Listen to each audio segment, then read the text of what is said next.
Iniciemos agora a sessão deste dia 5 de maio de 2020. Leitura, discussão e aprovação da ata da sessão anterior. Desembargador Cláudio.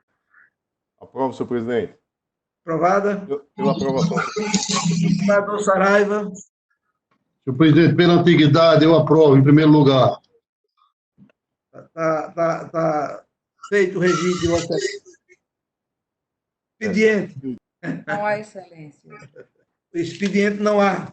Conferência e assinatura de acórdão. Desembargador Saraiva.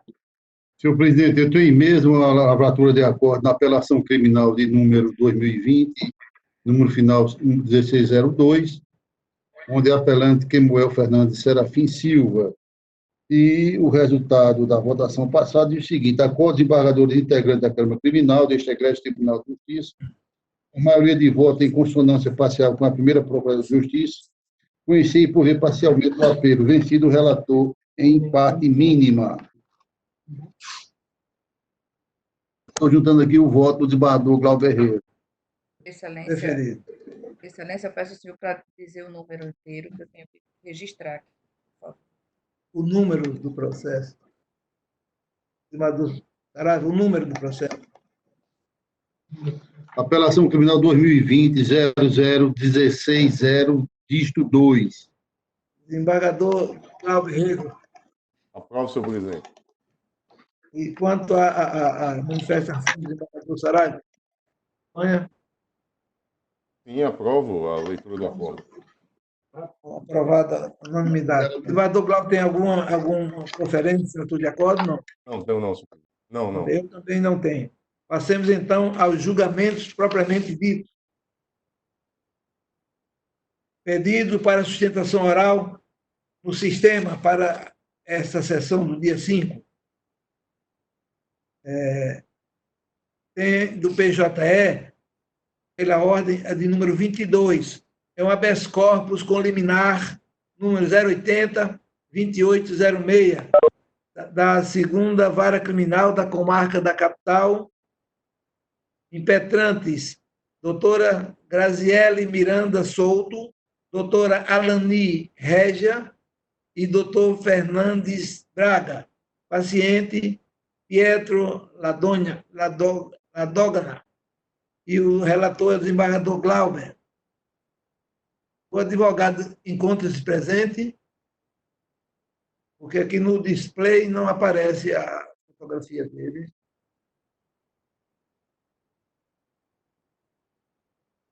Não está presente. O tempo foi suficiente para identificar. Então, com a palavra, o senhor relator, desembargador Glauber Herrera. Senhor presidente, Vossa Excelência puder informar o número da ordem aí do 22. Senhor presidente, o voto já disponibilizado e estou aqui conhecendo, denegando a ordem. Está denegando. A emenda, senhor presidente, tem a seguinte redação: Constitucional e processual penal, habeas corpus com liminar, paciente acusado da prática de homicídio, lei de substituição da prisão preventiva pela prisão domiciliar, eu estou rejeitando decisão devidamente fundamentada, circunstâncias do caso concreto que impedem a concessão, inexistência de doenças respiratórias, constrangimento ilegal não demonstrado. Eu conheço e denego a ordem, senhor presidente. Como voto? Eu acompanho o voto de Vossa Excelência e peço o voto do desembargador Saraiva. Também, senhor presidente, acompanho. Proclamo que, a unanimidade, a Câmara acompanhou o voto do senhor relator, denegando o habeas corpus já nominado. Próximo, o número de ordem 25, da PJE, também um habeas corpus com liminar, número 080-2689. Impetrante, doutor Rodrigo Cavalcante, paciente Matheus Ferreira e relator desembargador Saraiva Sobrinho. O advogado está? Estou presente, Vossa Excelência. Está gravando, doutor Rodrigo? Está presente? Vai fazer a sustentação oral? Não, sim, senhor. Vossa Excelência dispensa a leitura do relatório? Sim, Vossa Excelência, sem problema. Nós agradecemos e Vossa Excelência dispõe de 10 minutos regimentais para tanto. Obrigado, Vossa Excelência. Excelentíssimo doutor desembargador, presidente dessa Câmara Criminal, doutor Gilson Barbosa, Excelentíssimo senhor doutor desembargador, doutor Saraiva Sobrinho, relator desse processo.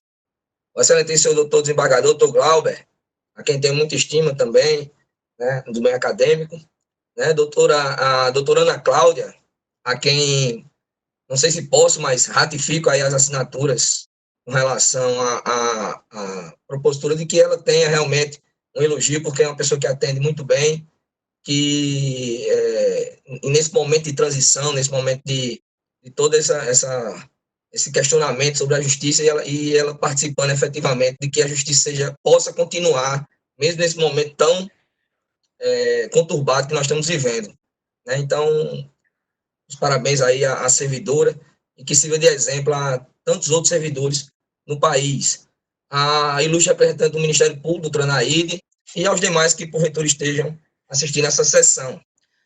Bem, Vossa Excelências, inicialmente, eu gostaria de frisar com relação a esse caso, efetivamente, eu acredito que muitos habeas corpus, muitos pedidos de relaxamento de prisão, ou de revogação de prisão preventiva, que pairam sobre essa egrégia Câmara, estão se limitando à questão de pedidos relativos à Covid, à substituição de pena de prisão preventiva pela questão domiciliar, né, pela prisão domiciliar ou por outras medidas alternativas à prisão. Bem, Excelências, vejam só, evidentemente que dentro desse pedido feito no habeas corpus, existe essa observação, né, com relação a essa pandemia, com relação ao encarceramento em massa, com relação à superlotação que é evidente no sistema carcerário brasileiro, né, e que, inclusive, é tema de declaração do próprio STF como uma questão de coisa inconstitucional, que é o nosso sistema prisional.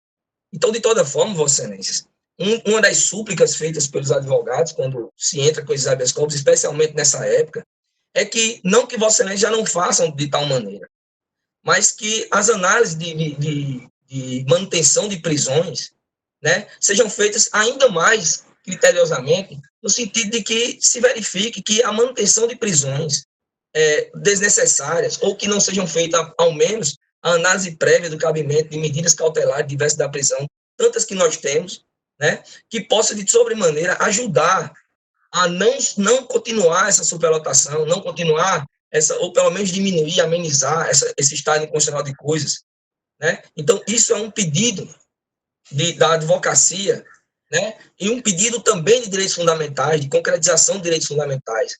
Vossa Excelência estão nessa função de desembargador, não só para aferição de direito ou interpretação da norma, mas também para a concretização desses direitos fundamentais, que, em vez ou outra, pessoas que cometem atos ou cometem erros ligados à questão da ilicitude de um crime, mas que, de fato, possam, ao menos, né, esperar o seu julgamento, ou em liberdade, ou com medidas restritivas, que são as medidas cautelares diversas da prisão.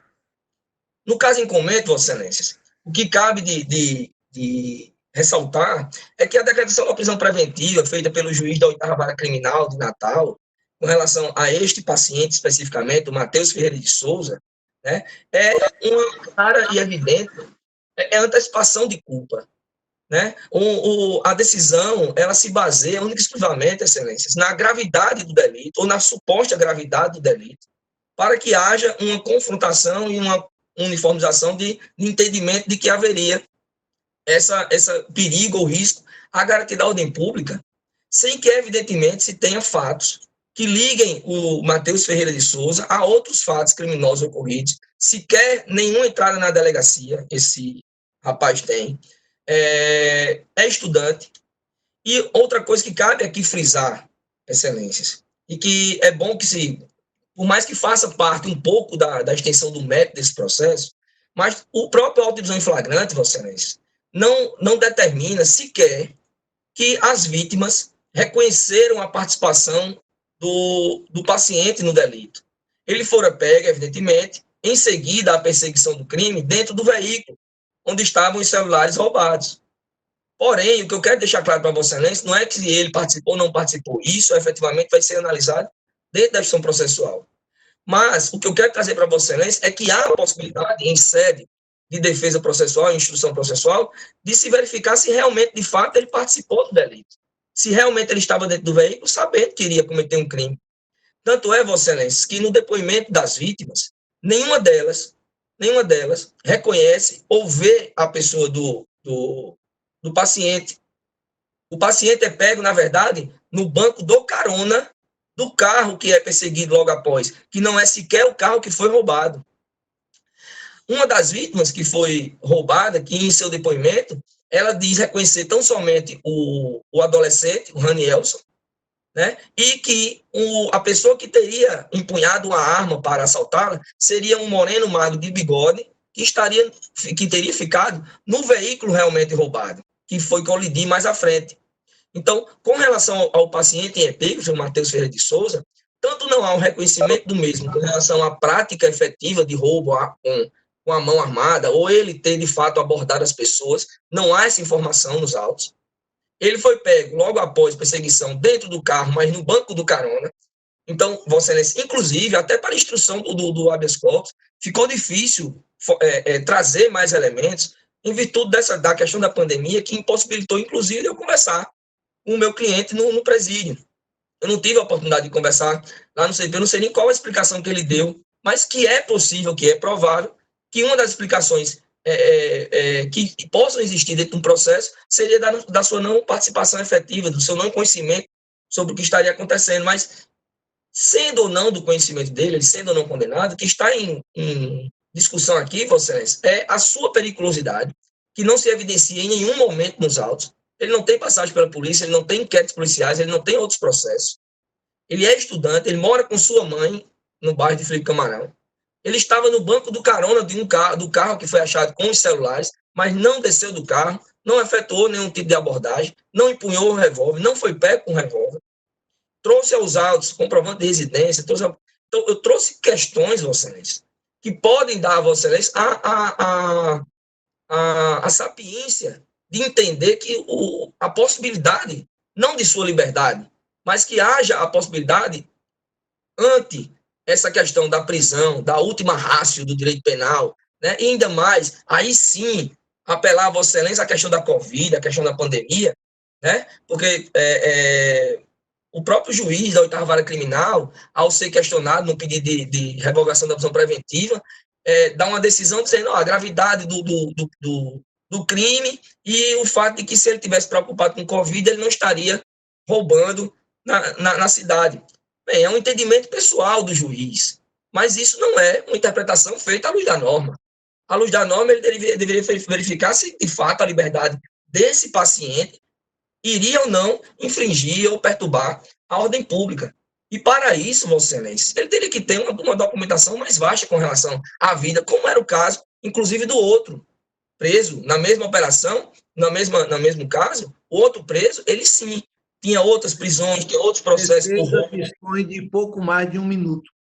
Ok, Excelência. Então, o que venho pleitear, o que venho pedir a Vossa Excelência é que seja feita essa análise, de fato, com relação à garantia da ordem pública, que não existem documentos que provem que a sua liberdade colocará em risco a ordem pública. Segundo ponto, evidentemente, essa questão da Covid e da possibilidade de colocação de medidas alternativas à prisão, que não seja efetivamente o cárcere, né, para evitar ainda mais distúrbios em nossa sociedade com relação à pandemia, inclusive no sistema carcerário, porque lá também são humanos, Vossa Excelência. Eu sei bem que Vossa Excelência sabe disso. Então, pleiteio aqui a concessão da ordem, que seja para a revogação da preventiva, ou sua substituição por penas, por medidas cautelares diversas da prisão, como prisão domiciliar e tornozeleira eletrônica. Obrigado, Vossa Excelência. Muito obrigado. Com a palavra, o desembargador Saraiva, relator. Senhor presidente, inicialmente eu cumprimento o ilustre advogado pela sustentação digna de um bom profissional, mas que, infelizmente, não nos removeu da ideia inaugural no sentido de denegar a ordem. O voto foi disponibilizado, a emenda está bem elucidativa, e, se fosse o caso, eu pediria de permissão para não ler, mas, Vossa Excelência, é conveniente. Está dispensado. Minha parte está dispensada. O desembargador Glauco também concorda? Presidente, eu quero da leitura. Parabenizar o doutor Rodrigo, que é um brilhante advogado, fez uma sustentação oral formidável. Quero destacar, com relação à fala do doutor Rodrigo,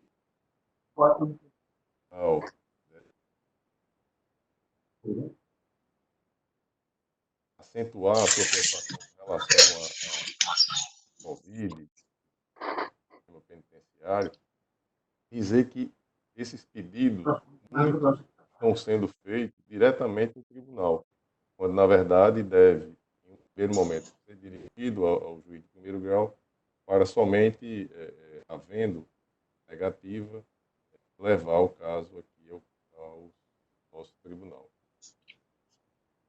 De modo que muitos têm chegado para que não incorrer em devida supressão de instância, não tem sido nem mesmo conhecido. O som está muito baixo, com relação ao caso concreto, eu acompanho o relator.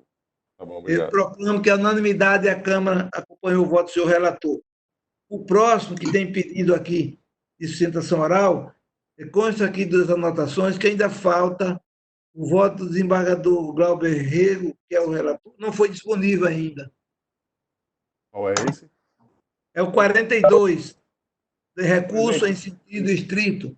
O processo está aqui na minha... Eu tenho um voto aqui disponível, se Vossa Excelência colocar em mesa para julgamento... Ele está em mesa para julgamento. Então eu posso proferir o meu voto? Para nós. Posso proferir o voto? Um momentinho, deixa eu ver se o advogado está presente. O advogado doutor Emanuel Nogueira do Vale. No display aqui não consta a fotografia dele. Perfeitamente, não está disponibilizado. Ele está no... Aqui, desembargador. O doutor Emanuel está... Estou presente, Excelência. Vossa Excelência vai fazer a sustentação oral agora, né? Presidente, pela ordem ao desembargador Saraiva. O voto não foi disponibilizado, nós não temos elementos para examinar, entendeu? Desembargador Saraiva, o voto está disponibilizado. Ana Cláudia me disse que não estão conseguindo visualizar por questões técnicas que a equipe do PJE está tentando resolver. Eu estou visualizando. Eu posso fazer a leitura do voto aqui, se assim entenderem. O que é que diz, desembargador Saraiva, a respeito? Presidente, tudo bem, ele pode fazer. Agora, nós não temos outros elementos para entrar no processo para verificar. Eu sei que quem regra os votos do barulho. Passamos o seguinte, vamos deixar esse processo para o final, porque tecnicamente é possível que no decorrer da sessão seja corrigido esse problema. Certo? Pela ordem, senhor presidente. E, na verdade, esse processo ele já foi até julgado, senhor presidente. Ele está sendo, por questão... É um recurso. Porque tinha sido feito o pedido de sustentação oral e aí foi julgado sem a presença do advogado. Então, ele foi novamente colocado em mesa para que possa assegurar o advogado fazer a sua defesa oral. Vamos passar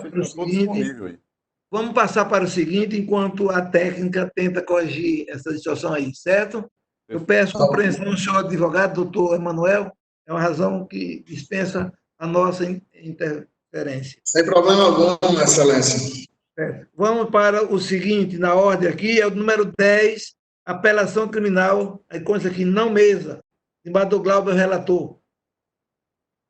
É uma apelação de Francisco Rômulo, advogado doutor José William. Aí consta não mesa. Tem um pedido do advogado de retirada de pauta e, na verdade, eu estou tirando de mesa com o compromisso de trazer na próxima sessão. A alegação era de que... Anotado. Senhor presidente, só para concluir. Pois não. Seria um processo volumoso e que demandaria o julgamento na sessão presencial. Essa sessão, embora não estejamos próximos, mas ela é no estilo da sessão presencial.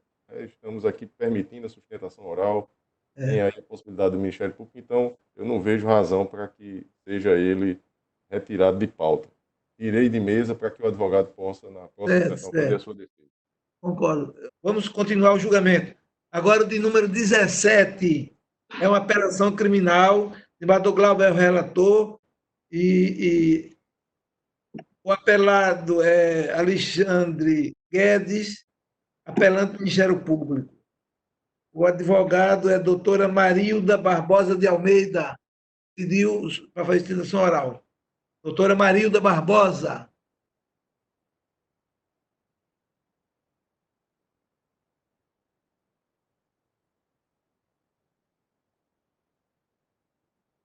desembargador Glauber Rego e o apelo é pelo desprovimento. O apelante é o Ministério Público, senhor presidente, e eu estou negando provimento ao recurso. A advogada pediu, ela inscreveu-se, não compareceu, Vossa Excelência tem a palavra. Como já adiantei o voto, eu estou negando aqui provimento ao recurso do Ministério Público, senhor presidente. E eu acompanho o voto de Vossa Excelência e peço o voto do desembargador Saraiva Sobrinho. Também, senhor presidente, acompanho, senhor Excelência. Proclamo que, por unanimidade, a Câmara acompanha o voto do senhor relator. Tem mais um, de número 36. Apelação criminal também, desembargador Glauber é o relator, apelante Francisco Lúcio Batalha, advogado doutor Clinton Correia Rocha. Está presente? Doutor Clinton? Presente, Excelência. Senhor presidente, eu estou aqui nesse ainda. caso, eu estou dando provimento parcial ao recurso e estou assegurando... Problema de dosimetria da pena, não é, desembargador? Na dosimetria e estou também assegurando o direito de recorrer em liberdade, senhor presidente. Qual? 36. 36. Apelação criminal, 36. Eu estou dando parcial provimento e assegurando o direito de O recorrer em liberdade. advogado está satisfeito com esse voto do desembargador Glauber Rego. O desembargador Glauber está concedendo parcialmente, ajustando o problema de dosimetria da pena. Vossa Excelência está satisfeito? Eu estou dando parcial provimento ao recurso, refazimento da dosimetria e assegurando o direito de recorrer em liberdade, senhor presidente. Liberdade. Vossa Excelência está satisfeito com essa decisão? Gostaria de fazer, Excelência, a sustentação. Vossa Excelência dispõe de 15 minutos. Doutor Clinton Correia, 15 minutos. Pode começar. Bom dia a todos. Excelentíssimo senhor desembargador, presidente da Câmara Criminal, doutor Gilson Barbosa. Excelentíssimo senhor desembargador relator Glauber Rego. Excelentíssimo senhor desembargador, doutor Saraiva Sobrinho. Ilustre procuradora de Justiça, doutora Neide. Servidores, em nome da servidora Ana Cláudia Saltor e demais, colegas advogados aqui presentes, ficam registrados os meus cumprimentos. Antes de entrar nas razões acusadas, Excelência, eu gostaria de deixar registrado aqui os meus parabéns ao Tribunal de Justiça Potiguar, em nome de todos os seus desembargadores, seus assessores, servidores, ao pessoal da Secretaria de Tecnologia e Informação do Tribunal, que possibilitaram que essa prestação jurisdicional também não ficasse interrompida, dando continuidade ao julgamento dos recursos, principalmente na esfera criminal, e ainda mais quando se trata de réu preso, que é o caso da presente apelação. Adentrando as questões recursais, vale frisar, Excelência, que o apelante ele foi submetido à sessão do Tribunal do Júri no dia 5 de novembro do ano pretérito, 2019, oportunidade na qual ele foi condenado pelo crime de homicídio a uma pena de 16 anos de reclusão. Esse fato, Excelência, chama a importância de frisar que esse fato foi ocorrido no ano de 1999, portanto, 20 anos depois que ele foi submetido a julgamento. Durante todo esse intervalo, toda a instrução processual, o inquérito, o apelante respondeu ao processo em liberdade, desde a sua apresentação espontânea, ocorrida 2 dias depois do fato, quando surgiram rumores de que ele teria alguma participação, ele mesmo apresentou-se à autoridade policial, negou a autoria do crime, assim como negou durante toda a instrução e continua negando ser o autor desse crime. E o fato é que respondeu todo ao processo em liberdade durante 20 anos, sem que tenha recaído sobre o mesmo mais qualquer fato delituoso, enfim.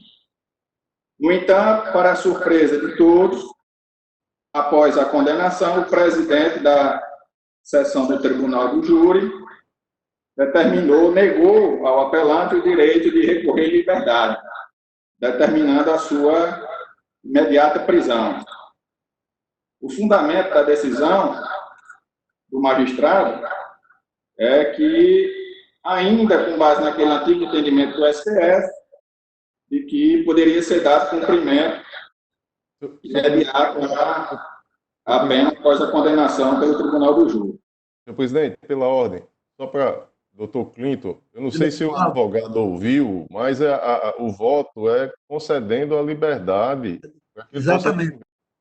E aí eu não sei se haveria outro argumento na defesa, porque me parece que está sendo isso. Eu perguntei, desculpe, doutor Glauber, eu perguntei ao advogado e ele insistiu na citação oral.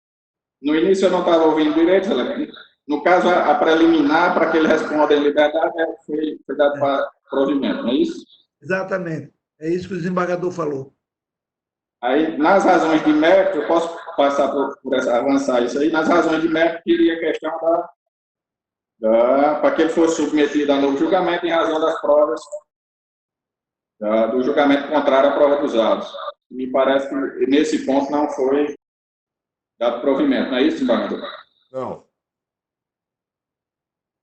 Então, excelência, eu vou me ater só a esse ponto. Em que pese realmente seja dado toda a importância para a decisão do Tribunal do Júri e a sua soberania, mas nós sabemos que essa soberania ela não pode ser intocável, né? Ela não é absoluta. E, como eu já havia falado anteriormente, nesse caso, o apelante ele nega a autoria desse crime. Né? E o que existe nos autos, se nós formos analisar desde o inquérito policial, toda a matéria probatória, de fato não existe provas, excelência, capazes de ensejar uma condenação. E aqui nós não estamos querendo reavaliar o juízo de valor do Conselho de Sentença. Não, mas é porque, de fato, as provas elas são inexistentes. Os poucos indícios que existem, ínfimos e falhos, na verdade, eles são até mesmo a favor do réu. E aí o tempo é curto, mas eu vou mencionar alguns. Primeiro, não existe uma testemunha que tenha afirmado a presença do apelante na cena do crime. Essa portaria, quando foi instaurada ainda lá no ano de 1999, ela apontava o apelante como acusado e mais outro cidadão, de nome José Ferreira. A notícia que saiu no jornal, um dia após o fato, no jornal de circulação aqui na região, ele apontava o apelante como um dos suspeitos e citava também o nome, inclusive, de outro cidadão, Carlos Fontes, que era irmão do pistoleiro Edmilson Fontes, que matou o promotor Manel aqui na comarca de Porto Certo. No entanto, o inquérito prosseguiu. O próprio José Ferreira foi ouvido na condição de acusado. O Carlos Fontes também chegou a ser ouvido. Todos negaram a autoria, mas o inquérito prosseguiu. Apenas o apelante foi indiciado. Inclusive, na própria denúncia do Ministério Público, consta expressamente a participação de uma terceira pessoa, embora diz que não tenha sido identificado.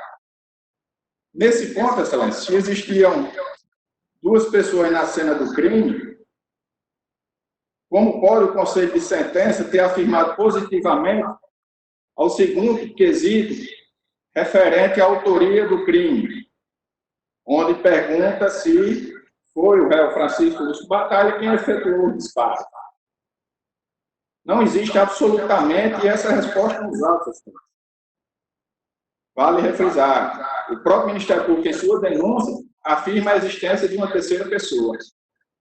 Esse cidadão José Ferreira era a única pessoa que estava na cena do crime, o qual, como eu disse, estava sendo ouvido no inquérito na qualidade de acusado.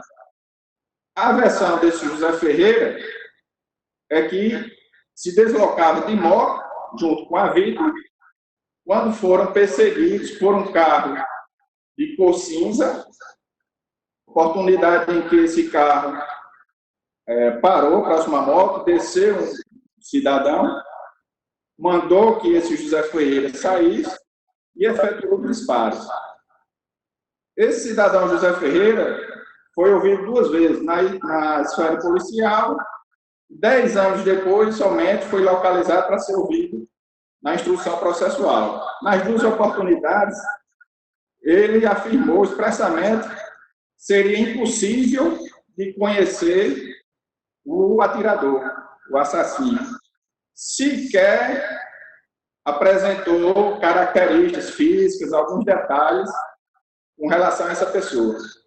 Essa versão, Excelência, sequer foi bem aceita pela autoridade policial na época, que, como eu disse, passou a tratar no inquérito policial esse cidadão como acusado.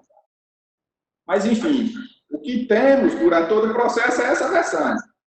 Se foi verdade ou não, essa é a versão que existe nos autos.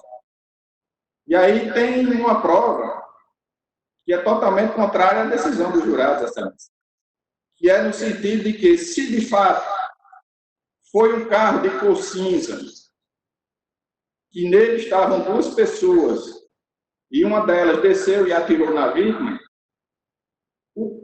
aí eu chamo a atenção, Excelência, é que o carro do apelante, ele era um carro de cor verde. Inclusive, foi feita uma busca e apreensão nesse veículo. Está nos autos. Nada foi encontrado também de incriminador contra o apelante.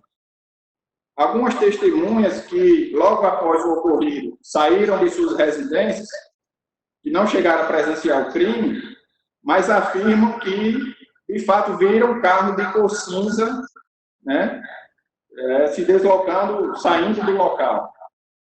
Ou seja, embora os indícios sejam fracos, ínfimos, mas se nós considerarmos essa versão do José Ferreira como uma prova, que é, infelizmente, o que tem nos autos, ora, se os assassinos chegaram no carro de cor cinza, o carro do apelante era um carro de cor verde, então, Excelência, já é um motivo para mostrar que a decisão, infelizmente, é contrária à prova dos autos. Embora nem prova, na verdade, possa definir isso como prova do que tem. Na verdade, são poucos indícios. Infelizmente, o apelante chegou a ser condenado pelo único fato de estar na noite do crime, na cidade de São Francisco do Oeste, foi onde ocorreu, em uma festa que estava havendo. E foi visto nessa festa. Uma festa onde tinha centenas ou milhares de pessoas, uma festa de praça pública. A vítima que tinha vários desafetos, não houve investigação quanto a isso, busca e apreensão na casa de outras pessoas que chegaram a ser citadas como suspeitos também. Infelizmente, foi um inquérito mal feito, mal instruído, e aí o apelante seguiu como bode expiatório e acabou ensejando uma condenação injusta, já que o mesmo continua negando a autoria desse delito. Portanto, Excelência, nós não queremos aqui a reforma dessa decisão, não está se tornando a absolvição do mesmo, apenas, Excelência, que seja oportunizado, que ele seja submetido a um novo julgamento, pelo próprio conselho, um novo conselho de sentença, que o primeiro, a defesa entende que, por razões extra-autos, acabou não sendo, pela maioria dos jurados, um julgamento de forma imparcial. Então, que esse julgamento possa ser refeito, reavaliado por um novo conselho de sentença, e aí sim, são as autoridades competentes que irão, de fato, afirmar ou confirmar essa condenação ou não. E esse é um direito que assiste ao recorrente em função como já disse, da ausência de provas e dos indícios bastante ínfimos e falhos. Se considerarmos a cor do carro como uma prova, que de fato existiam 2 pessoas na cena do crime, como os jurados podem afirmar quem efetuou os disparos? A única testemunha diz ser incapaz de reconhecer o assassino. Então, por que o apelante, Excelência, ser condenado dessa forma a uma pena de 16 anos? É um direito que assiste, assim como já teve outros constituintes que foram absolvidos em um primeiro julgamento e tiveram a reforma, inclusive por essa polêmica da Câmara, para ser submetido a um novo julgamento. Então, é esse o apelo, principalmente considerando e afirmando a inocência, Excelência, do apelante. confirmando a sua negativa de autoria. Então, seria, no mínimo, prudente que um novo conselho de sentença pudesse... O advogado dispõe de pouco mais de 1 minuto. Ok, excelência. Que pudesse reaver essa decisão para que tamanha injustiça e uma condenação de um inocente não pudesse perdurar. Então, são esses os requerimentos. Agradeço a atenção. Bom dia. Muito obrigado. E com a palavra o senhor relator. Senhor presidente, Excelência, pela ordem. Eu gostaria de manifestar sobre o a assunto. palavra ao Ministério Público. Embora o desembargador Glauber já tenha antecipado o voto, especialmente nessa parte da prisão, eu gostaria de trazer aqui apenas que na semana passada o relator, o ministro Barroso, apresentou o seu voto naquele recurso extraordinário 12.3540. E é justamente sobre a possibilidade da prisão após o julgamento pelo Tribunal do Júri. Todos estão me ouvindo? Eu estou. Tá, beleza. Então, no voto é certo que o julgamento não foi concluído, mas o relator assim se manifestou e eu gostaria de trazer apenas para reflexão, embora já a antecipação do voto do desembargador.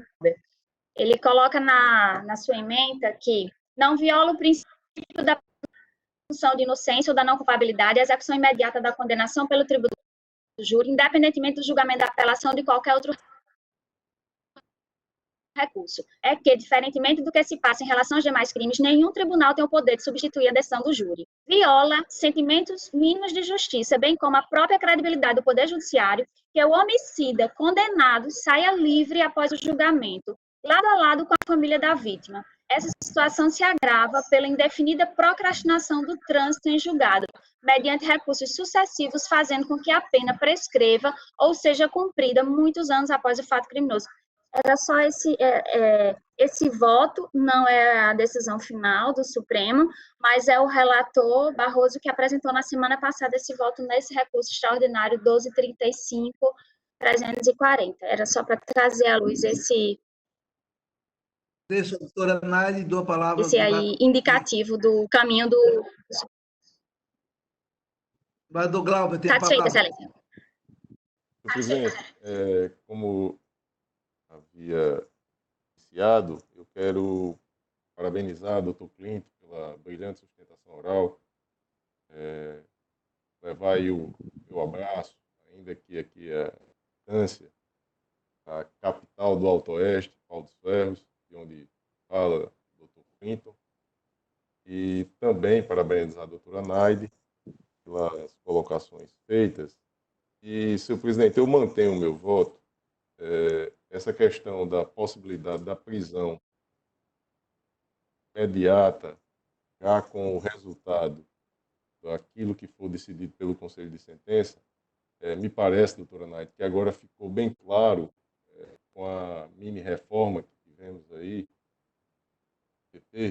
do artigo 492, inciso 1, a linha E, quando já ela define e mandar, o dispositivo diz o seguinte: logo em seguida a ser proferida a sentença, a linha E, mandará o acusado recolher-se ou recomendá-lo à prisão em que se encontra, se presente os requisitos da prisão preventiva, ou no caso de condenação a uma pena igual ou superior a 15 anos de reclusão.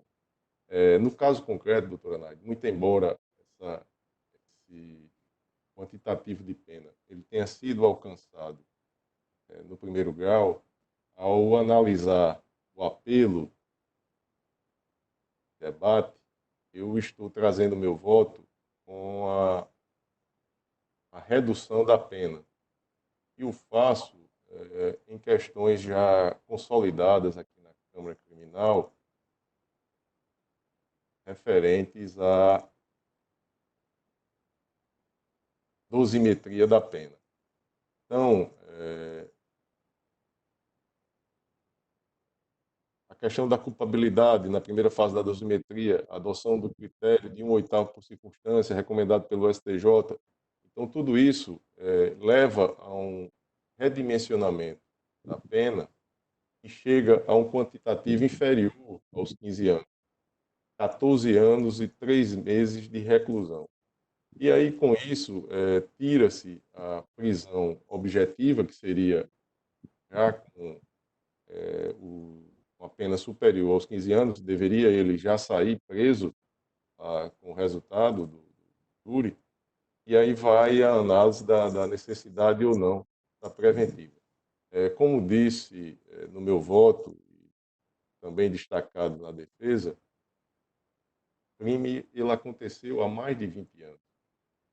O paciente, o apelante, ele respondeu todo o processo em liberdade.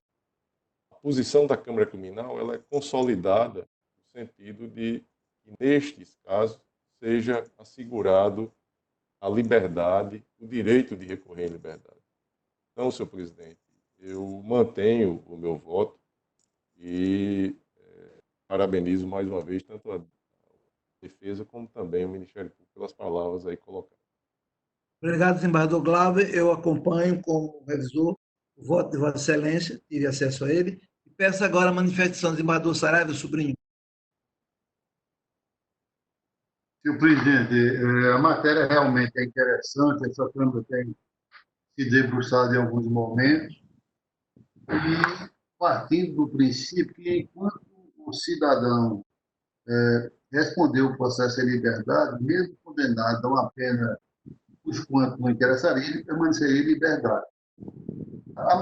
Como a doutora Naide trouxe, realmente o ministro Barroso deu esse pensamento, do que foi acompanhado pelo ministro Gilmar, não é? Toffoli e Gilmar, me parece, mas há um pedido de vista pendente. Então, essa coisa tem que ser definida pelo Supremo. Certo? Então, vendo as razões do eminente Barroso Glauber, realmente elas são convincentes. Né? O grande elemento é este. O cidadão estava em liberdade, permaneceu, não se furtou as atividades da justiça e, no momento, não existe um motivo determinante a mudar essa postura. Então, em razão disso aí, resumidamente, não é, nós estamos aqui com o resultado, eu prefiro acompanhar o desembargador Glauber. A Câmara acompanha o voto do senhor relator. Passemos agora, o de número 42, disponho aqui do voto do desembargador Glauber, que é o relator, e passemos agora a fazer o julgamento deste feito. Há uma sustentação oral. O advogado doutor Emanuel Nogueira. Está presente? Doutor Emanuel Nogueira. As ordens, Excelência. Doutor Emanuel Nogueira, presente agora. Vossa Excelência persiste em fazer a sustentação oral? Sim, Excelência. Então, Vossa Excelência dispõe dos 15 minutos regimentais. Inicialmente, quero cumprimentar os eminentes desembargadores de Justiça, o presidente do desembargador Gilson Barbosa, o eminente relator desembargador Glauber Rego e o desembargador Saraiva Sobrinho, em os meus respeitos à colega da Câmara, do Egrégio Tribunal de Justiça do Estado do Rio Grande do Norte. Saúdo também, nessa oportunidade, a Procuradora de Justiça do Estado do Rio Grande do Norte, que também se faz presente. Com Excelência, quero dizer inicialmente que me sinto muito satisfeito, muito feliz por ter sido atendido, né, a sustentação oral deste significante ser revestido no mundo de advogados, para assim fazê-lo na pauta de hoje, né, tendo em vista o garantismo penal que Vossas Excelências declinam para o processo, garantindo assim a ampla defesa do ora recorrente.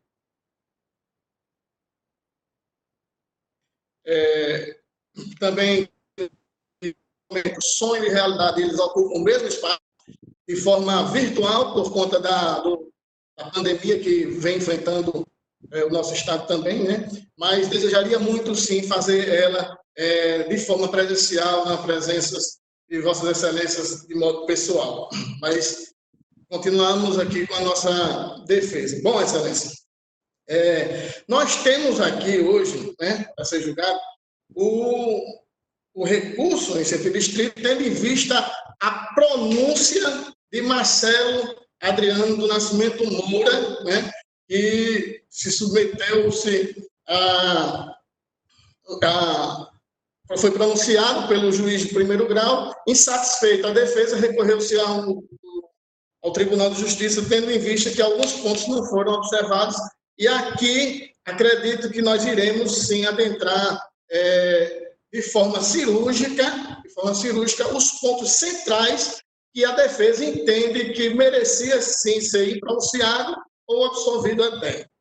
Pois bem, nós temos, dentro desse processo, um inquérito policial, infelizmente, fragilizado no ponto de apontar os órgãos denunciados como supostos autores, quando, na verdade, não são. E nós iremos apontar as provas que estão dentro dos autos, para que Vossas Excelências entendam de forma que os denunciados não foram e nem seriam até os eventuais suspeitos da autoria da prática delituosa. Isso porque, senão, vamos ver, ainda em fase de inquérito policial, quando a autoridade apurava o crime de homicídio qualificado, foi-se ouvido a testemunha ocular, a testemunha que se estava presente, o senhor Antônio Marcos. Essa testemunha é a testemunha principal do processo. E em dois momentos, Excelências, senhores desembargadores, essa testemunha, durante o inquérito policial, ela disse não saber quem seriam os autores. Vou pedir permissão para Vossas Excelências para ler o primeiro depoimento de Antônio Marcos, ainda em sede de delegacia, e no primeiro depoimento seu, que o Antônio Marcos, o Marcos Antônio Pereira, ele é a testemunha ocular que vinha numa moto de garupa com a vítima Yuri. Isso numa avenida principal, chamada Avenida Van Rosado, na cidade de Mossoró. E ele foi a testemunha principal, a testemunha ocular, a testemunha viva. E a testemunha disse que vinha com Yuri, estava pilotando páginas 37 do inquérito policial. Que Yuri estava pilotando a moto, o depoente estava na garupa, que Yuri parou numa casa, chamou, ninguém saiu e foram embora. Que quando estava voltando pela estrada do Parque de Vaquejada, que quando fizeram a curva para entrar na principal do Van Rosado, perceberam que estavam sendo seguidos. E assim que reduziram a velocidade para entrar na avenida principal, a outra moto encostou e um dos ocupantes começou a atirar contra Yuri. Que os assassinos alvejaram apenas Yuri, que quando ouviu os disparos desceu da moto e correu para se esconder dentro dos matos. E só saiu quando a polícia chegou, que depois do crime houve comentários que Yuri estaria roubando muito celular naquela região do Conjunto Novo. Não falou aqui em momento algum de autoria. Na página 37. Na página 52, Excelência, é o que nos chama mais atenção, porque todos foram ouvidos novamente. Inclusive o Marcos Antônio Pereira, que era testemunha ocular, que estava no local presente e que tinha visto o verdadeiro algoz da vítima Yuri. No segundo depoimento de Marcos Antônio, né, ele diz o seguinte, Excelência, que Gilvan não foi comprar droga e sim deixar uma droga para Iranilson. Que Gilvan chegou dizendo que no caminho tinha encontrado uma viatura e tinha jogado a droga no chão. Que Gilvan disse que mais ou menos onde tinha jogado a droga e saíram para procurar. que o local onde Gilvan disse que tinha jogado a droga foi próximo ao local do crime, e seguiram na moto o depoente Yuri e Gilvan, e o amigo em outra moto, que quando estava no caminho, passaram no local escuro onde aconteceu o crime, que Yuri foi baleado quando estava na moto, que a moto estava bem devagar, pois estavam procurando a droga, que não sabe quem pode ser o autor do crime. Que no dia seguinte, Gilvan falou com o depoente sobre o crime, perguntando se o depoente sabia quem poderia ser o autor e dizendo que estava com medo. Pois bem, Excelência, esses dois depoimentos prestados perante a autoridade policial, uma das vítimas disse que Gilvan não estava preocupado e ele não sabia quem era o autor do crime. O que pesa, Excelência, na pronúncia que se baseou única e exclusivamente no depoimento da testemunha ocular, o senhor Antônio Marques, ele disse que no dia da audiência ele chegou alegando que os autores do crime seriam Marcelo Adriano e Gilvan, que estavam com eles na moto. Mas em série de delegacia, eles falaram, Marcos Antônio falou, que não sabia quem eram os autores. Pois bem, levando em consideração esse primeiro momento, a gente passa para o segundo momento, a segunda prova pericial. Os peritos disseram dentro do processo que a vítima tinha levado 6 tiros, e sendo que os 2 últimos tinham sido na posição vertical, de cima para baixo. Né? E o curioso que vai estar atrelado a tudo isso daí, Excelência, é o seguinte: porque no local do crime, aproximadamente a 250, 300 metros, existia uma câmara de segurança. E essa câmara de segurança, Excelência, que está na mídia digital, que foi apreciada por Vossas Excelências, e se Vossas Excelências bem atentou para esse detalhe, nós temos o seguinte, exatamente, eu vou ser bem pontual, exatamente às 8 horas e 39 minutos e 9 segundos, nós vemos, antes disso ainda, antes dos 9 segundos, nós vemos 2 irmãos que estavam de frente à câmara de segurança conversando. Eles estavam conversando normal, numa boa, e exatamente às 8, às 20h39 e 9 segundos, é onde se realiza o primeiro disparo naquele dia, desse dia fatídico desse homicídio. E aí, Vossas Excelências podem me perguntar como é que a defesa sabe e entende que foi exatamente às 20h39 e 9 segundos o primeiro disparo. Porque ao ouvir o primeiro disparo, assistindo a mídia, Vossas Excelências vão entender que os irmãos que estavam conversando naquele determinado local próximo ao crime, eles se assustam com o estampido da arma de fogo e eles olham para trás. É exatamente nesse primeiro momento onde acontece o primeiro tiro na vida de Yuri. Aos 4 segundos, antes de 4 segundos, Excelência, os irmãos que estavam conversando próximo ao local do crime, eles já veem a primeira moto aparecer. Na câmara de segurança, Vossas Excelências vão encontrar a primeira moto passando exatamente às 20 horas, 39 minutos e 15 segundos. E aparece uma segunda moto. A primeira moto é exatamente a moto aonde vai Marcelo Adriano com Gilvan, porque eram 2 pessoas. Né? Exatamente nesse momento. Isso também está no relatório da autoridade policial, a delegada, que conduziu o inquérito policial. E ela também dizia que não existia, no próprio inquérito, a autoridade policial disse que não existia outra moto, só existia aquela que era de Gilvan e de Marcelo. Pois bem, a verdade é que às 20h39, ainda no mesmo minuto, somente no segundo, os segundos diferentes, às 20h39 e 34 segundos, aparece a segunda moto. Então, Excelências, a vítima foi alvejada com 6 tiros. e 2 foram na posição vertical, de cima para baixo, 6 tiros. Pois bem, se nós usássemos aqui o cálculo para velocidade, tempo e lugar, nós não teríamos os indícios de autorias postos sobre Marcelo Adriano do Nascimento Moro. Nós não teríamos.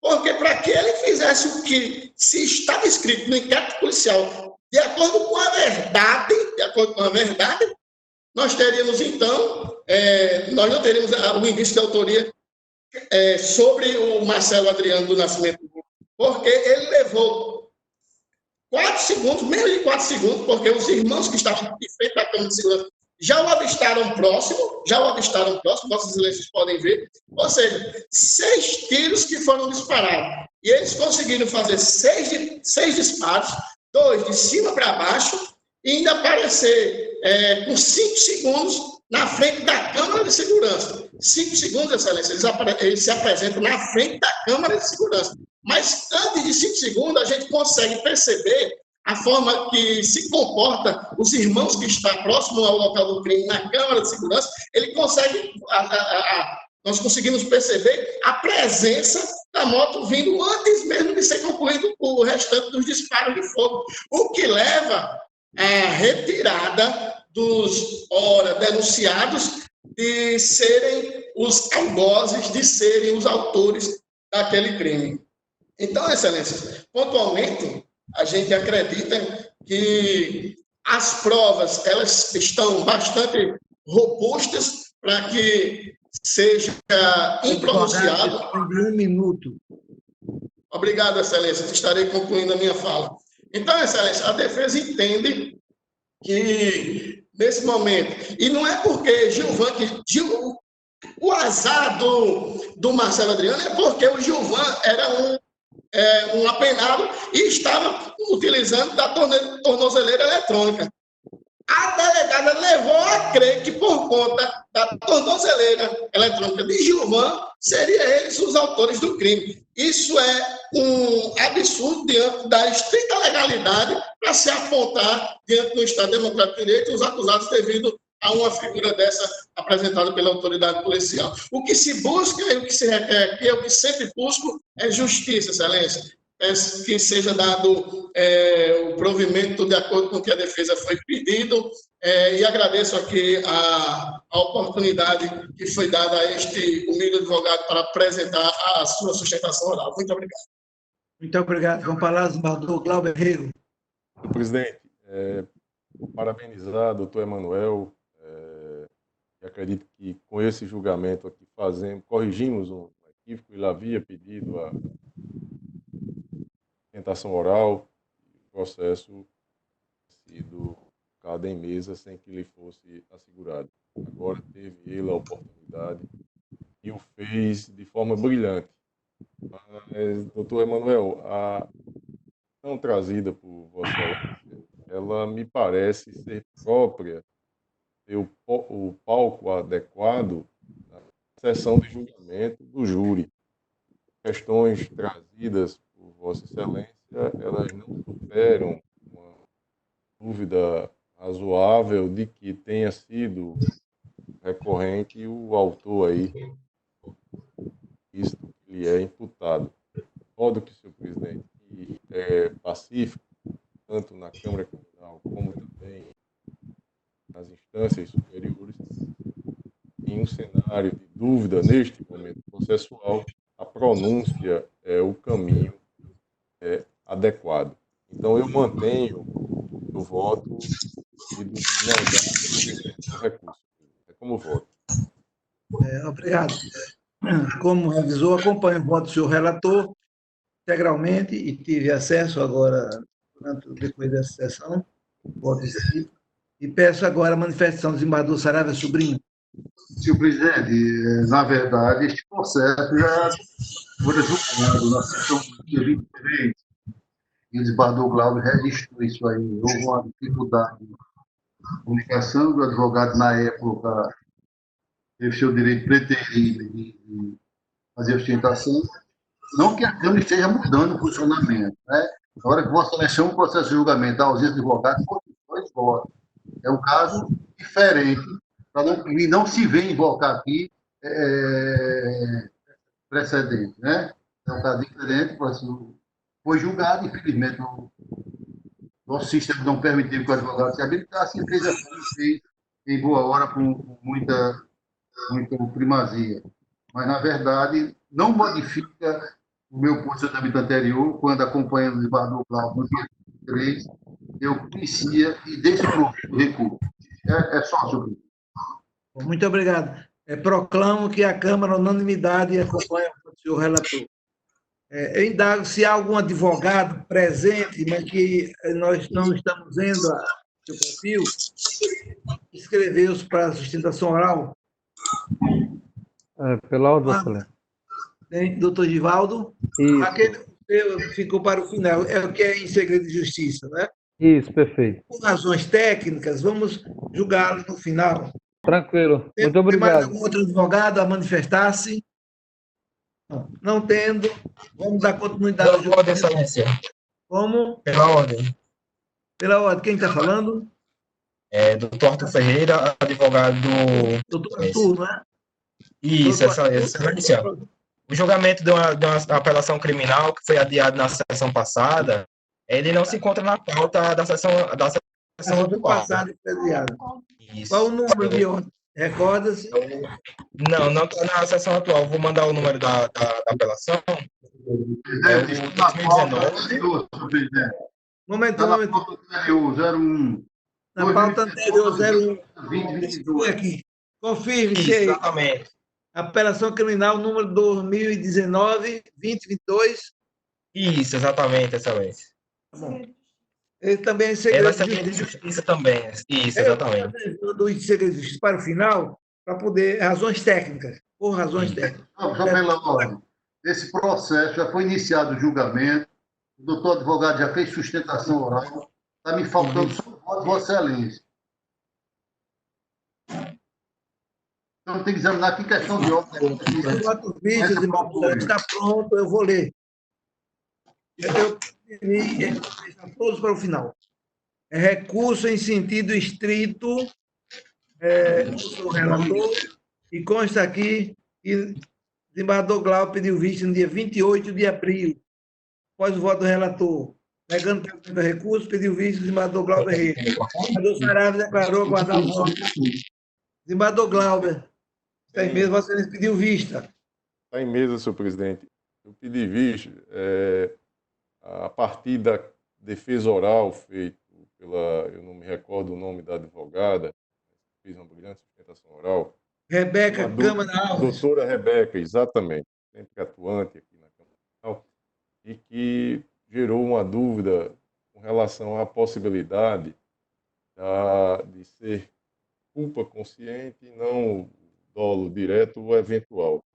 Mas, a rigor, revendo os autos, não há dúvidas, e o voto de Vossa Excelência é bastante claro, no sentido de não deixar dúvidas de que, de fato, o caminho adequado é que o Conselho de Sentença define essa matéria. Isso porque o desembargador Saraiva tem um processo nessa pauta que é no mesmo sentido, muito parecida a situação, uma discussão de trânsito e o veículo é utilizado para uma perseguição mais adiante a uma acusação, a um atropelamento e uma acusação de que esse atropelamento ele decorre e ele é intencional e por conta disso deve o acusado responder homicídio doloso, ainda que eventual.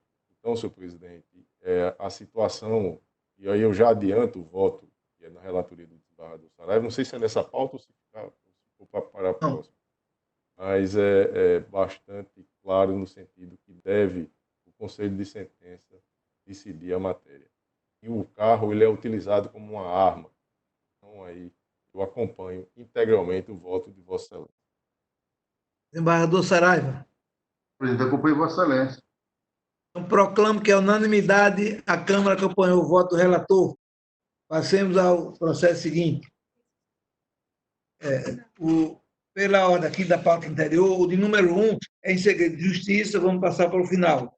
Número 2, apelação criminal número 2019-2398, não mesa. A revisora é a doutora Neise. O número 3 é a apelação criminal número 2020-439, dígito 2, em que é relator o desembargador Saraiva Sobrinho, da comarca de Parelhas, apelante Márcio dos Santos, defensor da ativa José Nilton Vicente. Com a palavra, o senhor relator. Desembargador Saraiva Sobrinho.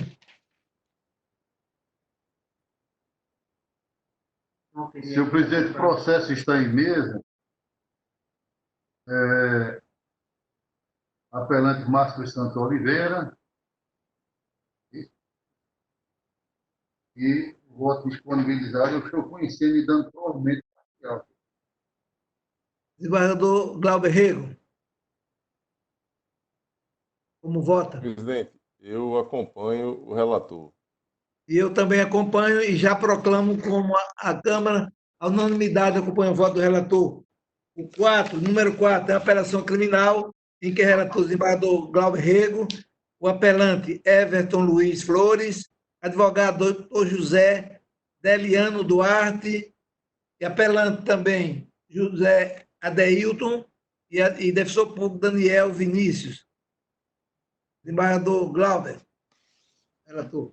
Dentro processo em mesa, voto já disponibilizado com antecedência, e eu estou conhecendo os apelos e estou dando provimento. O provimento é em consonância com o parecer da 2ª Procuradoria de Justiça, apenas para decotar do cálculo dosimétrico as circunstâncias negativas do comportamento da vítima. Com Dosimetria. isso, exatamente, o redimensionamento da pena. O voto. Eu sou revisor e acompanho integralmente o voto de Vossa Excelência, até porque tive acesso. Desembargador Saraiva Sobrinho. Não divide, senhor presidente. Não divide. Proclamo que a unanimidade e a Câmara acompanha o voto do relator. Passemos agora à pauta do dia, SAGE. O de número 1, embargo, declaração e apelação criminal. Excelência, pela ordem. Pois não, doutor? Me inscrevi ontem para a sustentação oral de um habeas corpus da relatoria do desembargador Saraiva Sobrinho. Me foi informado que ele foi incluído em mesa. Eu queria saber se vai ser julgado. Todos os processos estão sendo julgados. Os advogados compareceram e a palavra foi concedida normalmente. Mas esse habeas corpus não foi citado. Me diga o número dele. 080. Pela ordem da pauta? Não. Não, ele não está na pauta. Então me diga o número. 0 o quê? 0800. 0800. 203. 203. Dígito 95, 2020. Dígito 95, 2020. Paciente Tiago Berto. Paciente? Tiago Berto. Tiago Berto. Um momentinho, estamos conferindo aqui. Perfeito, excelente. Agradeço. Relator do Desembargador Está na mesa, é o número 24. Número 24, desembargador Saraiva Vida. Desembargador Saraiva, consta aqui que é ordem concedida. Vossa Excelência mantém essa decisão? Tiago Berto. Perfeitamente, senhor presidente. Ordem concedida. Princípio concedido. Doutor, consta aqui que todos os desembargadores acompanharam o relator e ordem concedida. Portanto, satisfeito, excelência. Pensa maiores comentários. Muito obrigado pela compreensão. Eu que agradeço. Vamos dar continuidade. Então, o da pauta do dia do SAGE é o número 1, que são os embargos, é da Comarca Jardim Piranha, é o de número 181-55, não mesa. O segundo, também não mesa, é embargos 096. Número 3, 3 embargos, o 3, o 4, o 5 e o 6 são da minha relatoria. Eu indago dos dois desembargadores se a gente pode adotar aquele mesmo sistema de votar. O 5 não mesa. Perfeitamente, eu acompanho Vossa Excelência. Desembargador Eu também, senhor Glauber. presidente. Acompanho Vossa Excelência. Então, proclamo que a unanimidade e a Câmara acompanhou o voto do relator. Anotem, por gentileza, que o 5 não mesa. Agora, o 7, 8 e 9 da relatoria de desembargador Saraiva. Desembargador Saraiva. Então, desembargador Glauber, vai adotar o sistema também? Já tivemos acesso? Sim. 7, 8 e 9. Desembargador Saraiva é o relator. Eu acompanho o desembargador Saraiva Sobrinho. Eu também acompanho e proclamo desde já que a unanimidade a Câmara acompanhou o voto do relator. O número 10 já foi não mesa. Então, do 11 até o 13, desembargador Glauber é o relator. Eu acompanho o voto do relator e penso o voto do desembargador Saraiva. Também acompanho, senhor presidente. Senhor presidente, Então, proclamo que esses aí enunciados, a Câmara, a unanimidade, acompanha o relator. O 14 e o 15, há um pedido de oral do Ministério Público, então vamos fazer logo, né? Então, 14. Com relação, senhor presidente, ao reconhecimento da prescrição da pretensão punitiva. Desembargador Glauber, não vi, cortou aqui a sua voz. Né, com relação ao reconhecimento da prescrição punitiva em face aí do declarando extinta a punibilidade de Ângelo Luiz Barreto Paiva, e aí estendendo os efeitos desta decisão ao réu Paulo Gutenberg Silva. E aí eu peço o opinamento... Doutora Nádia. Exatamente. Certo. Excelências, eu costumo examinar esses processos nas sessões efetivamente presenciais e sempre já me manifesto, inclusive, nesses casos de prescrição.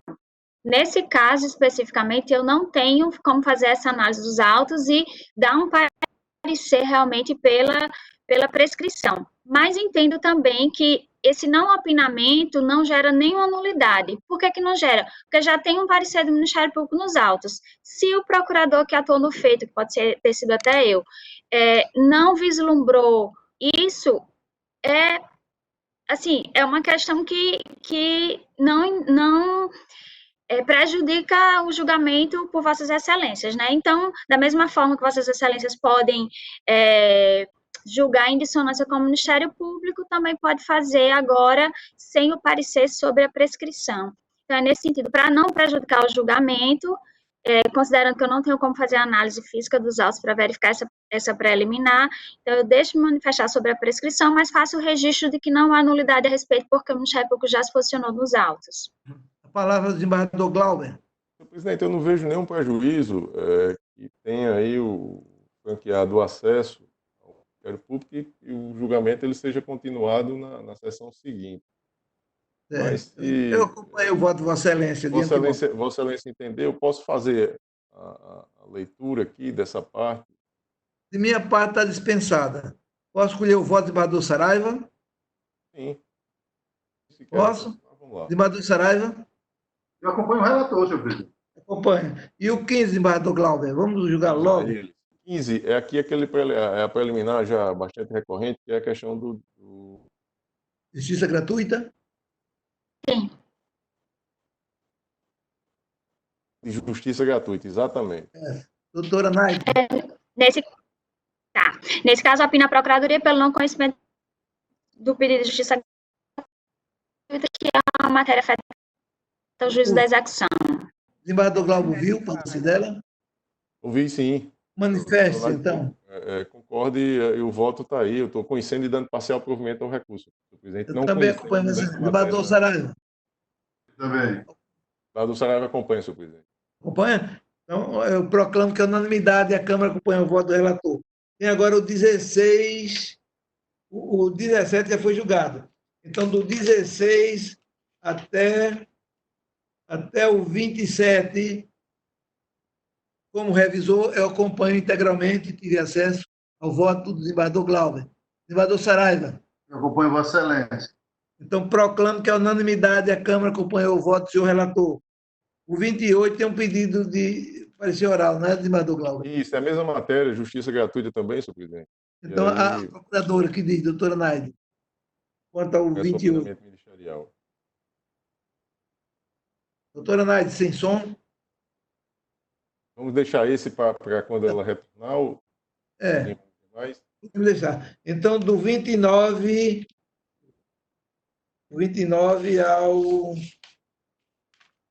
ao 38, também como revisor, eu acompanho integralmente o voto do desembargador Glauber Rego. Desembargador Saraiva. Tudo bem, senhor presidente. Proclamo que a unanimidade a Câmara acompanhou o voto do senhor relator. Do 39 da minha relatoria até o 39 e o 40. Desembargador Saraiva, como vota? O 39 e o 40. Eu não devido em nenhum momento, Vossa Excelência. Tá bom. Desembargador Glauber. Eu acompanho em todos os processos da pauta da relatoria de Vossa Excelência. Então, esses dois, o 39 e o 40, julgado a unanimidade, acompanhando o relator. O 41, há um pedido, eu vou pedir um parecer oral do Ministério Público sobre a extinção da punibilidade que suscito agora. Doutora Naide. Estamos sem som, doutora Naide. Então, deixemos esse para o final. Do 42 ao 45, com exceção do 44, que tem sustentação oral. Parecer oral. Como se manifesta o desembargador Saraiva? Já manifestou, não foi? Está acompanhando. Desembargador Glauber.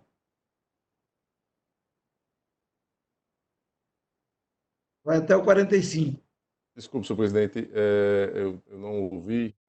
Com relação aos processos da relatoria de Vossa Excelência? Eu acompanho em todos eles. Então, pronto. Proclamo que a unanimidade a Câmara acompanha o voto do relator. O 46 também tem uma sustentação oral, só depois. O 47, 48, até o 50, o desembargador Saraiva já disse que era favorável. O desembargador Glauber também confirmou. Então, proclama a unanimidade que a Câmara acompanhou o voto do relator. O 51, o 52, eu vou pedir parecer oral.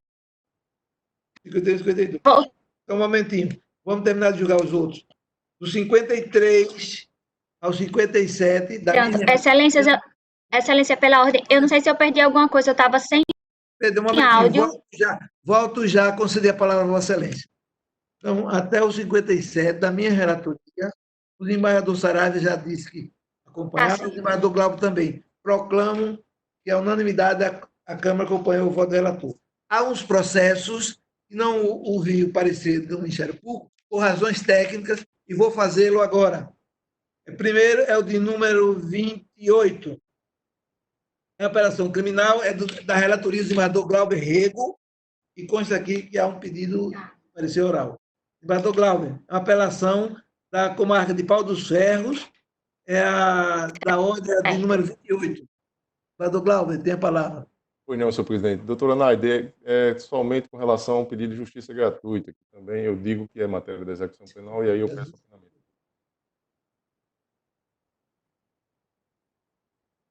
Doutora Naide concorda. Perfeito. Eu opino o Ministério Público pelo não conhecimento desse pedido. O desembargador Saraiva também? Isso. O desembargador Saraiva também acompanha? Relator? Também. Proclamo que a unanimidade a Câmara acompanha o voto do senhor relator. Agora tenho os meus aqui de pedido de parecer oral. O primeiro a ser julgado agora é de número 41, da pauta do dia. É uma prejudicial de mérito. Extinção da punibilidade, doutora. Por gentileza. Da mesma forma como eu me manifestei naquele do desembargador Glauber, eu não tenho os autos físicos e não tenho, por conseguinte, como manifestar um parecer sobre a prescrição. Pronto. De toda forma, não há nulidade. Como os desembargadores Saraiva Sobrinho e Glauber Rego, que sempre me acompanhavam, proclamo 41 que a Câmara, unanimidade, acompanhou o relator. Posso prosseguir? O número 44 também há uma preliminar de não conhecimento quanto a pedido de detração penal. Doutora Naide, 44, apelação criminal, na pauta do dia. Opino o Ministério Público pelo não conhecimento, já analisei esse. Acolhimento. Como os desembargadores Saraiva Sobrinho e Glauber Rego disseram que me acompanhavam, proclama a unanimidade, a Câmara acompanhou o voto do relator.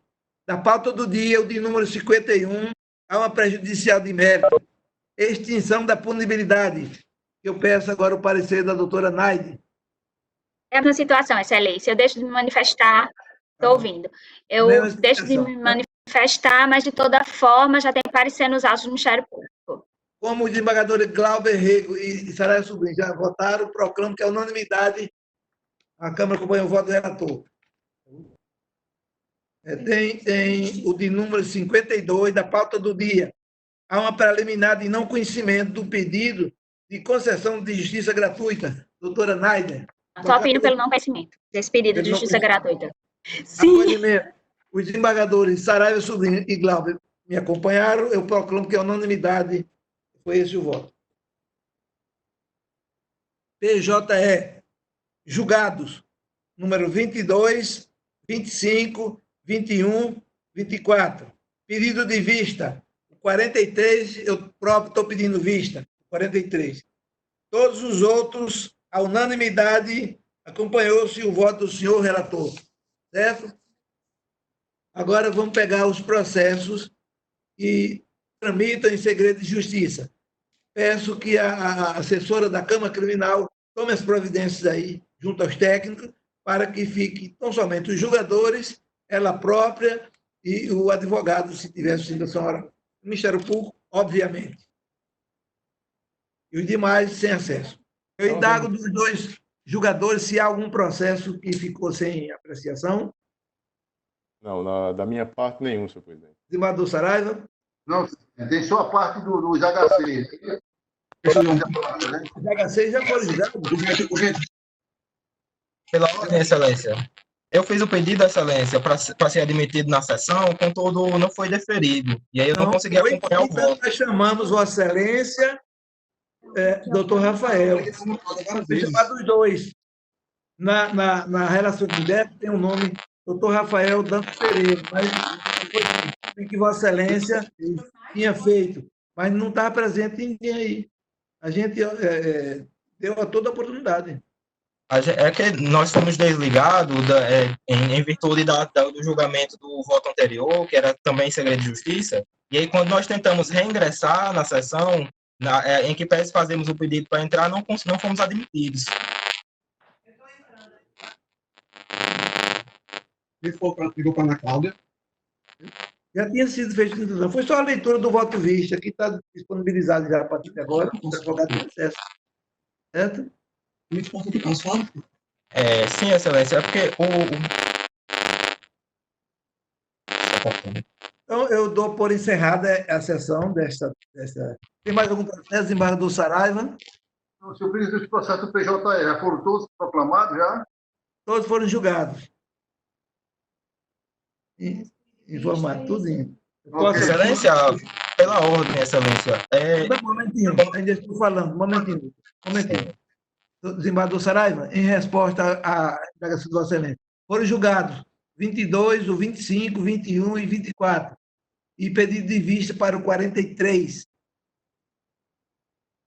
Recebeu, desembargador? Todos os outros, a unanimidade, acompanhou-se o voto do relator. Perfeito. Tá bom. Desembargador Glauber, tem algum processo que escapou? Não. Só uma sugestão, desembargador Gilson. Sim. Para esclarecer o advogado, doutor Arthur. Eu vou dar a palavra a ele agora. E, na verdade, não tem sustentação oral e Vossa Excelência proferiu o voto só para esclarecer. Foi somente. Viu, doutor Arthur?